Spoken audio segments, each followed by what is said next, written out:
Uravakonda part 4. ఈ video చూసే ముందు మిగతా 3 వీడియోలు చూడండి. అప్పుడే ఈ కథ మీకు పూర్తిగా అర్థమవుతుంది. 2021 హైదరాబాదు వేద యూనివర్సిటీలో ఎగ్జామ్స్ అయిపోయి స్టూడెంట్స్ అందరూ వాళ్ళ సొంత ఊర్లకు వెళ్ళడానికి సిద్ధమవుతున్నారు. కానీ ఒక బ్యాచ్ మాత్రం ఎక్కడికైనా టూర్ వెళ్ళాలని ప్లాన్ చేస్తున్నారు. వర్ష, ప్రియా, అభి, రాకేష్, సంజయ్, వసీం వీళ్ళు 6 MCA స్టూడెంట్స్. అభి ఈ గ్యాంగ్కి లీడర్. సంజయ్ ఒక ట్రావెల్ ఏజెన్సీతో టూర్ డీల్ చేస్తాడు. మనం వెళ్ళాలనే ప్లేసులు అన్నీ వాళ్ళు చూపిస్తారు. నైట్లో జర్నీ స్టార్ట్ చేయాలని సంజయ్ అందరికీ చెప్తాడు. అందరూ లగేజ్ ప్యాక్ చేసుకొని రాత్రి 9 గంటలకు వెయిట్ చేస్తుంటారు. ట్రావెల్ ఏజెన్సీ ఆఫీస్లో సంజయ్ పేరు మీద టూర్ ప్లాన్ ఉంటుంది. ఓనరు డ్రైవర్ వీరాని పిలిచి, "నువ్వు సిద్ధంగా ఉన్నావా? హెల్త్ చెక్ చేసుకున్నావా?" అని అడిగి మినీ బస్కి ఇచ్చి, టేబుల్ మీద సంజయ్ పేరున్న మ్యాప్ను తీసుకో, వేద హాస్టల్ వద్దకు వెళ్ళు, ఈ నంబర్కు కాల్ చేయి అని చెప్తాడు. వీరా టేబుల్ వద్దకి వచ్చి చూస్తే అక్కడ చాలా మ్యాపులు ఉంటాయి. సంజయ్ పేరున్న రూట్ మ్యాప్ని తీసుకొని బయలుదేరుతాడు. హాస్టల్ దగ్గరికి వచ్చి ఆ నెంబర్కి కాల్ చేస్తాడు. సంజయ్తో పాటు అందరూ వచ్చి బండి ఎక్కుతారు. డ్రైవర్తో పరిచయం చేసుకొని కొద్దిసేపటి తర్వాత రాత్రి 10 గంటలకు ప్రయాణం మొదలు పెడతాడు. బయలుదేరిన గంట సేపటికే అందరూ నిద్రపోతారు. వీర రూట్ మ్యాప్లో ఉన్న మొదటి ప్లేస్కి వెళ్తూ ఉంటాడు. 7 గంటల సుదీర్ఘ ప్రయాణం తర్వాత మొదటి లొకేషన్కి చేరుకుంటారు. తెల్లవారుజాము 6 గంటల సమయం. అభి నిద్రలేచి బయటకు వస్తాడు. చుట్టూ చెట్లు, ఒక గుడి తప్ప ఏమీ లేవు. ఇదేం ప్లేస్ ఇలా ఉంది అని సంజయ్ రాకేష్లని బయటకు రమ్మని పిలుస్తాడు. డ్రైవర్ నిద్రపోతుంటాడు. రాకేష్ బయటకు వచ్చి, "అరే, ఎక్కడికి వచ్చాం మనం? గోవాలో కదా ఉండాల్సింది" అంటాడు. సంజయ్ ఫోన్లో లొకేషన్ చూద్దామని ప్రయత్నం చేస్తే అక్కడ నెట్వర్క్ ఉండదు.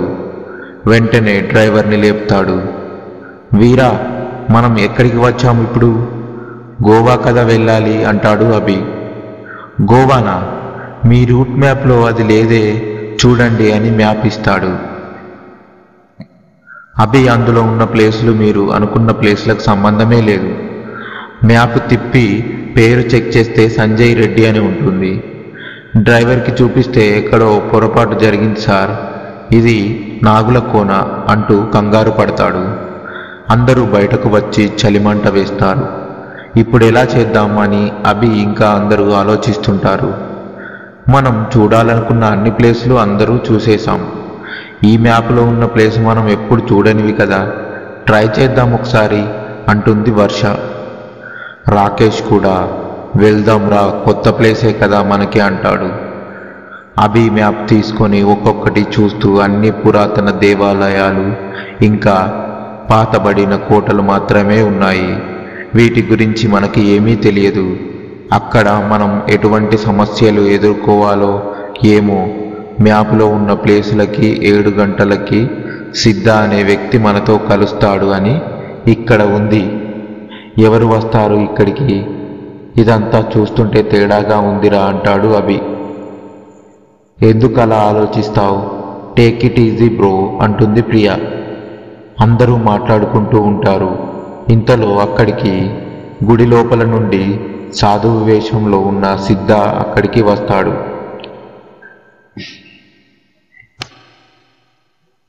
సిద్ధ రాగానే వీళ్ళు అందరూ లేచి నిలబడి అతన్ని వింతగా చూస్తుంటారు. "ముగ్గురే వస్తారన్నారు, మీరేమో 6 మంది ఉన్నారు" అంటాడు సిద్ధ. మాకు తోడుగా ఉంటామంటే తీసుకువచ్చామని బదిలిస్తాడు అభి. సరే, మీరు కళ్ళకు ఈ గంతలు కట్టుకోండి అని కాషాయం రంగు ఉన్న గుడ్డలు ఇస్తాడు సిద్ధ. నేను చెప్పే వరకు వాటిని తీయకూడదు అని చెప్తాడు. డ్రైవర్ వీరా తప్ప అందరూ కట్టుకుంటారు. వెంటనే సిద్ధ తన వద్ద ఉన్న తాడును అందరి చేతికి ఇచ్చి తనని అనుసరిస్తూ రమ్మని వాళ్లకు చెప్తారు. అలాగే సిద్ధాన్ని ఫాలో అవుతూ గుడి లోపలికి వెళ్తారు. అభి మిగతా అందరూ, వీరా మాత్రం బయటే ఉంటాడు. సిద్ధ వాళ్ళని గుడి లోపల ఉన్న స్వరంగంలో నుండి పిలుచుకొని వెళ్తుంటాడు. అరే ఏంద్రబాయి లోలి, నాతో కూడా ఇదంతా అంటున్నాడు వసీం. నాకైతే చాలా క్రేజీగా ఉంది అంటాడు రాకేష్. సప్పుడు చేయకండి, నిశ్శబ్దంగా రండి అంటాడు సిద్ధ. కొద్దిపాటి దూరం వెళ్ళాక పెద్ద గుహలోకి వస్తారు. అక్కడ ఒక నాగు సాధువు ఒంటికాలు మీద దీక్షలో ఉంటాడు. అక్కడ ఉన్న ఇంకో సాధువు పవిత్ర గంగాజలంలో ఉన్న రక్షణ తాయెత్తులు వీళ్ళందరి చేతులకు కడతాడు. దీక్షలో నుండి బయటకు వస్తాడు. మీరు వేలాడుతున్న ప్రదేశం చాలా ప్రమాదకరమైనది. ఈ తాయెత్తులు రక్షణగా ఉంటాయి. మీరు తలపెట్టిన ఈ కార్యము విజయవంతం కావాలని ఈశ్వరుణ్ణి ప్రార్థిస్తున్నాను. జాగ్రత్తగా వెళ్ళండి అని చెబుతాడు. వెంటనే సిద్ధ వాళ్ళని అక్కడి నుంచి బయటకు పిలుచుకొని వస్తాడు. బయటకు వచ్చిన తర్వాత ఆ కాషాయం గుడ్డలని తిరిగి తీసుకొని గుడిలోకి వెళ్తుంటాడు. అభి అతన్ని పిలుస్తాడు. ఆయన పట్టించుకోకుండా వెళ్ళిపోతుంటాడు. ఈ తాయెత్తులేంటి, స్వామీజీ చెప్పిన కార్యం ఏంటి, నాకు అసలైతే ఏం అర్థం కావడం లేదు అని అంటాడు సంజయ్. థ్రిల్లింగ్గా ఉంది కానీ కొంచెం భయం కూడా ఉంది అంటుంది వర్ష. ఇప్పుడేం చేయాలో ఆలోచించండి అంటాడు వసీం. మనం ఇప్పుడు వెళ్ళబోయే ప్లేస్లో ఏంటో తెలుసుకోవాలి. తర్వాత అన్ని డ్రైవర్ దగ్గర మ్యాప్ తీసుకొని చూస్తాడు అభి. ఆ ప్లేసు ఊరవకొండలోని గంధర్వ మహల్. మనం ఉన్న చోటి నుండి 350 కిలోమీటర్ దూరంలో ఉంది అని అభి చెప్తాడు. మహల్ ఏముందో మనకు తెలియదు కాబట్టి మీరందరూ కలిసి వెళ్దామంటే వెళ్దాం, లేదంటే ఇక్కడ నుండి గోవాకి వెళ్దామంటాడు అభి. లైఫ్లో ఏదైనా అడ్వెంచర్ చేయాలనుకున్నా అది ఇదే, నాకైతే ప్రాబ్లం లేదు అంటుంది వర్ష. మేము రెడీ అంటారు. వసీం, రాకేష్, కొంచెం డల్గా ఉన్న సంజయ్ కూడా సరే అంటాడు. మరి బయలుదేరదాం పదండి అని అందరూ బస్సు ఎక్కుతారు. వీర బండి స్టార్ట్ చేసి అక్కడి నుండి వచ్చిన దారిలోనే తిరిగి వెళ్ళిపోతాడు. ఇంకా ఉంది, అసలు కథ ఇప్పుడే మొదలు కాబోతుంది. కథ చాలా పెద్దది కావటంతో ఇలా చిన్న చిన్న భాగాలు చెప్పడం జరుగుతుంది. మీ అభిప్రాయాలను కమెంట్ ద్వారా తెలియజేయండి. ఈ వీడియో నచ్చితే లైక్ చేసి నెక్స్ట్ పార్ట్ కోసం సబ్స్క్రైబ్ చేసి పెట్టుకోండి. Thank you for watching.